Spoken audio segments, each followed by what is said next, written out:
When the Tampa first sailed into Australian waters after rescuing more than 400 Muslim asylum seekers, no one could have predicted the dramatic sea change ahead.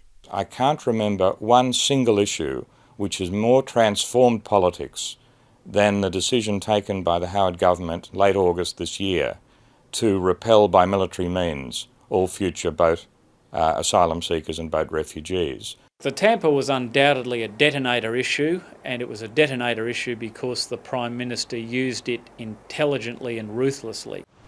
What could have been an international humanitarian issue instead became an Australian security crisis.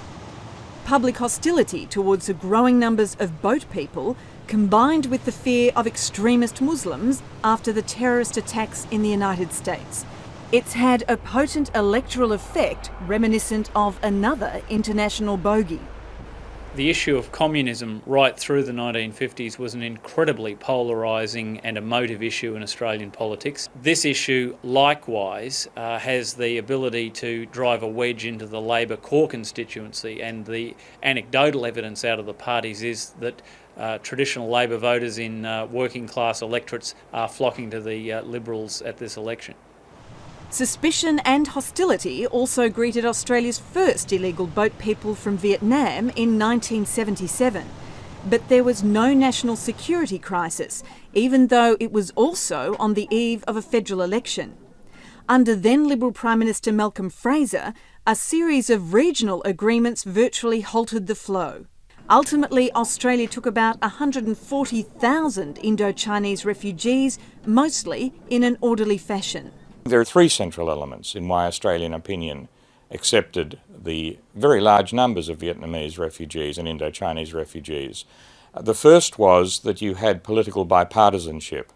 Secondly, Australians are much keener when the refugees who have come to Australia are chosen by the government. And thirdly, there was an international effort to solve a problem. The next wave of boat people in the late 1980s, a few hundred Cambodians, was not so welcome, prompting Bob Hawke's Labor government to build Australia's first detention centres. With widespread job insecurity in the 1990s, popular support for any immigration at all collapsed, while Pauline Hanson's brand of race-based politics took off. By the time the latest wave of asylum seekers began arriving from Iraq and Afghanistan in 1999, political goodwill had evaporated. John Howard's government restricted refugee laws and expanded detention centres. What, in my view, the government did, in particular Philip Ruddock, the Minister for Immigration, was put out a very hostile anti-refugee or anti-asylum seeker line. He said time and again, they're asylum seekers, they're wealthy, they may have been criminals even in the past, and that line really created a very hostile public opinion in Australia. Then the Tampa came along. What John Howard has been able to do with the Tampa issue is to finally take the oxygen out of the One Nation movement by running a tough, isolationist approach. Former Howard speechwriter Christopher Pearson says the Prime Minister was right to respond to general fears about boat people. Everyone recognises that Hansonite attitudes didn't come out of nowhere. Responsive democratic politicians have to think about what the electorate really wants for the country. It's not a race question so much as a question of culture, and we have good reason to worry about militant Islam. But no matter who wins on November 10, the problem remains. Towing refugee boats to South Pacific islands is not a solution. To get a solution, Australia needs help from the region. And the international impact of Australia's tough stance is likely to resonate for some time. It really has made Australia a slightly different country and isolated us from both Indonesia and also, I think, from international opinion. Margot O'Neill, Landline. My name is Thiet Huynh, Vietnamese referee. I left Vietnam in 1979 with my wife and two sons. We travel by boat.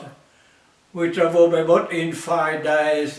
We see the Thailand pirate 5 times, and they took everything. We have gotten enough food and water for drinking. But finally, we arrived at Pulau Bidong, which belonged to Malaysia. We stayed in Pulau Bidong for half years, and we left Pulau Bidong the end of '79, and we arrived in Australia. We got accepted by Australian delegation. We are very happy to be accepted by Australian, and we arrived to Canberra, and we got a sponsor by the Church of Christ in Canberra. And we are very happy when we arrived to Australia. We got sponsored by the church, and now they help me to do looking for a job, and my wife to study English, and to my son go to school. And we very thank you to Australian. We accept my family. We very, very happy family. Thank you. Hello, my name's David, and 20 years ago I worked for the famous Norwegian shipping line, Wilhelmsen Lines. Wilhelmsen Lines had run ships to Australia for over 150 years, and were the owners of the very large ship, the Tampa. The Tampa is nearly 300 metres long and operated on a round-the-world service that took the ship from Europe through Panama, down to Australia, back through Asia, through Panama, USA, and back to Europe. In August 2001, it happened to be on the way from Australia to Singapore, and on the way it picked up a distress call broadcast by Australian authorities about a ship called the Palapa, which was in distress and had about 80 people on board displaying rescue signals, SOS, help, and so on. On board, the captain was Captain Arne Rinnen, a lifelong captain in the company, and he immediately altered course and picked these people up a few hours later. That was the beginning of the so-called Tampa Incident. Now, I should put this in context. Wilhelmsen Lines, being a long-term ship owner, 150 years history, had a long record of observing a tradition of saving lives at sea. This tradition still applies, and in fact Wilhelmsen Lines had picked up over 1,000 people, just as an example, during the Vietnam boat people crisis. So the captain didn't hesitate, and he immediately took on board all the people from the Palapa, which was at that time sinking. Now, the authorities had alerted him to 80 being on board. It turned out there were 438.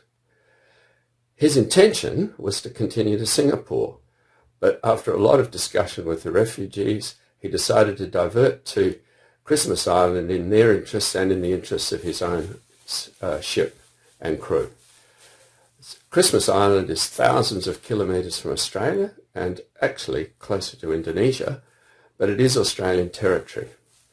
When the captain got there, he was refused permission to enter port, and that began quite a standoff that culminated some days later, after a lot of politics, and even the SAS actually landing on board the ship, in the ship discharging the people and them being handed over to Australian authorities. Now, I don't pretend that I had any particular involvement in this, but I was, like most employees in the company, very proud of the fact that we had observed the traditions of life at sea. This led to me in 2002, just as a representative of the company, not because I'd done anything, accepting an award in New York on behalf of the company for its humanitarian efforts. Captain Rinnen was also rewarded and in fact got a UN humanitarian award, and he was supported, I'm very proud to say, from the board down to the last employee. I never ever heard anyone criticise the decisions he took or the decision to pick these people up and rescue them. I'm happy to say that that's still the view of the company, I believe, even though I have now retired, and is still the overwhelming opinion of people who serve at sea.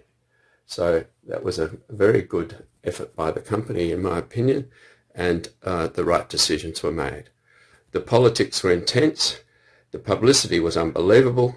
It's not often that the Australia gets in the news in the United States, but it was news every day. And behind me on the wall here, you can see a collection of cartoons. These are all originals. They appeared in the Australian day after day. They're by the famous cartoonist Peter Nicholson, and I hung them in my office in the United States, and they attracted great interest. Let's hope that these traditions continue and that people who get into trouble are treated in a humane fashion. That's it. Thank you. Bye.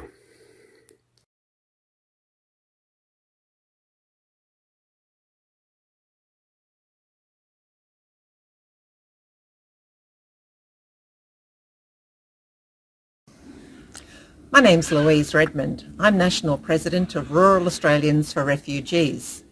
Our group started 20 years ago, and now we have over 80 groups through all states of Australia.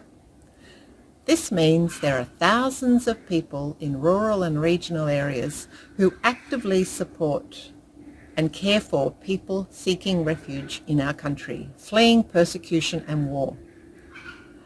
The ways that our groups help are things like finding jobs, and this can mean finding accommodation and supporting people until they get on their feet. Our groups offer friendship. We run English classes and help people learn Australian ways. Many of our groups raise money to help people going through tough times, paying the rent and buying food when they've lost their jobs and have no income support.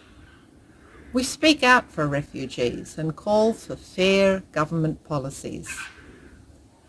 We do this because we believe this is demonstrating real Australian values, values of compassion, care, and a fair go for all.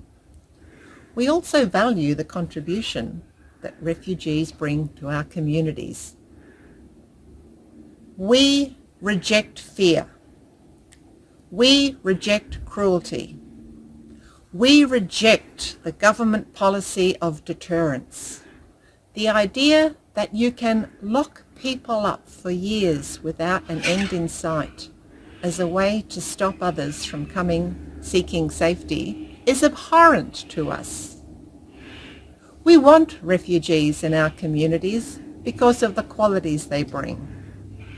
Qualities of resilience, courage, determination, and entrepreneurship. These are the qualities we need in rural and regional areas, and indeed in all of Australia. That's why our groups continue to support refugees and people seeking asylum. In August 2001, the Norwegian cargo ship Tampa, at the request of the Australian government, rescued a few hundred-odd asylum seekers whose boat had foundered on its way to Australia. 2 days later, on 26 August 2001, the Tampa tried to enter Australian territorial waters because some of the rescued asylum seekers needed medical help. The Australian government ordered the Tampa not to enter Australian territorial waters, and despite that order, the captain of Tampa took the boat into Australian territorial waters off Christmas Island, and thus began the standoff because the Australian government sent out the SAS who took control of the bridge at gunpoint. The matter ended up in the federal court, and the trial judge in the Federal Court of Australia gave judgment in favour of the asylum seekers at 2:15 in the afternoon Melbourne time on the 11th of September 2001, just hours before the terrorist attack on America. After the terrorist attack on America, Australia's policy towards people seeking asylum in this country changed profoundly. Since that date, the treatment of asylum seekers in Australia has been appalling. They were put into detention centres, sometimes for years on end. In fact, there are people in detention right now who've been in detention for over 10 years. And someone did a calculation back at the time of Tampa or shortly afterwards that if every boat person who arrived in Australia seeking asylum was handed $1 million in cash and told to go and spend it somewhere else, we would have saved money. That's insane. It would be terrible policy, but it shows how insanely the government is throwing taxpayer dollars at the idea of locking up people who have committed no offence and who are simply seeking protection from persecution in Australia. Hello, my name is Ali Corke. I'm a member of Rural Australians for Refugees, and I founded the branch here in Apollo Bay, where I live. I'm very lucky to live here. I've been asked to speak to you for 2 minutes on issues surrounding the Tampa affair, which happened 20 years ago. And I've made some notes, so you have to excuse me if I have a little peep from time to time. Fear is good. A little fear is good, apparently, because it sharpens our reflexes with an adrenaline surge that can help us run away and defend ourselves.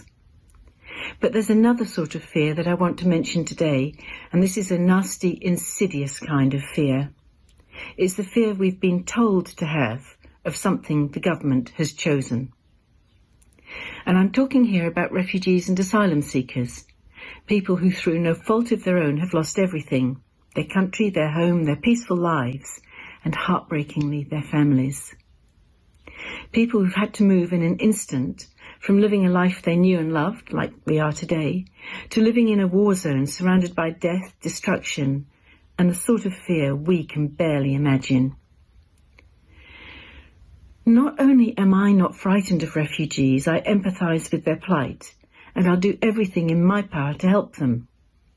And in my experience, certainly the people watching this video today, I hope, most people feel the same way I do. We want to welcome refugees, we want to help people who've lost everything to heal and to start over. And if we do this, we could once again be proud to call ourselves Australians. Now, I'm not sure when the government used a base fear, or a base emotion like fear, to influence our hearts and our minds, and most importantly, our votes. Some people say it started with the Tampa affair, which, as I mentioned, was 20 years ago, when John Howard sent the SAS, elite soldiers, to deal with 400 dehydrated, sick and terrified refugees, whose only crime was to dare to seek safety in Australia. What a shameful debacle that was, only eclipsed by the children overboard lie, and it was followed by subsequent attempts to demonise all asylum seekers. Today it's time to call them out. Listen up, politicians, we're not afraid of refugees. We detest your treatment of them, all of them, including those you've incarcerated for 8 years on Manus, Nauru, and in onshore detention centres and hotels. We know them, we hear them, and we're trying so hard to help them. Years ago, my daughter wrote a poem about fear that still resonates. I'll share a few lines with you. Fear stalks the fearful, eliminates the brave, turns heroes into cowards and haunts them to their grave. Waiting at the corner, hiding by the gate, fear with its cronies, envy, greed and hate. I'm not frightened of refugees, but I'm terrified of what, under this government, we are becoming. Thank you.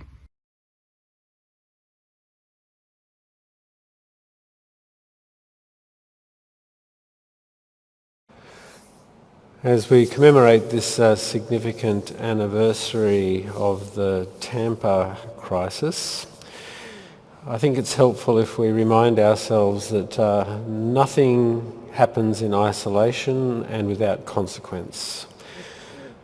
Society is a very complex system, and an action like the Tampa intervention has ripples that continue through the way we live to this day. A number of things that I would like us to note. The Tampa crisis, the Tampa intervention, was meant to send a message to potential asylum seekers that they were not welcome to come to Australia except by invitation. That message, of course, was not heard by many people who were dealing with the conflicts in their own nations, and so people continued to flee towards us thinking that we would be a safe haven. We, since the Tampa crisis, have escalated our mistreatment, our illegal mistreatment of people seeking asylum, and it hasn't acted as a deterrent. We know that the boats have stopped because of the interdiction that our government has been operating, Operation Sovereign Borders, where boats are turned back. And so the Tampa crisis was really meant for internal consumption. And the problem with the Tampa crisis is that it has affected our internal life. It has caused us to magnify the idea of Fortress Australia. And so the use of the Australian flag has increased over the last 20 years. We have a sense of being attacked from outside and the need to defend ourselves. And because everything is interrelated and everything carries consequence, the fact that we have been prepared to lock up indefinitely people who seek to come to our place to seek safety, to seek asylum, we have found ourselves being more tolerant of the mistreatment of our own. We see that playing out in the way the unemployed are belittled, the way their lives are controlled through the increasing use of things like the cash card, and the interventions into our First Peoples communities in ways that have been far from helpful. So what could we be doing in terms of our response to those who are fleeing and seeking asylum? We could be working with the UN to implement its regional plan. There is a regional plan developed by the UNHCR some decades ago now.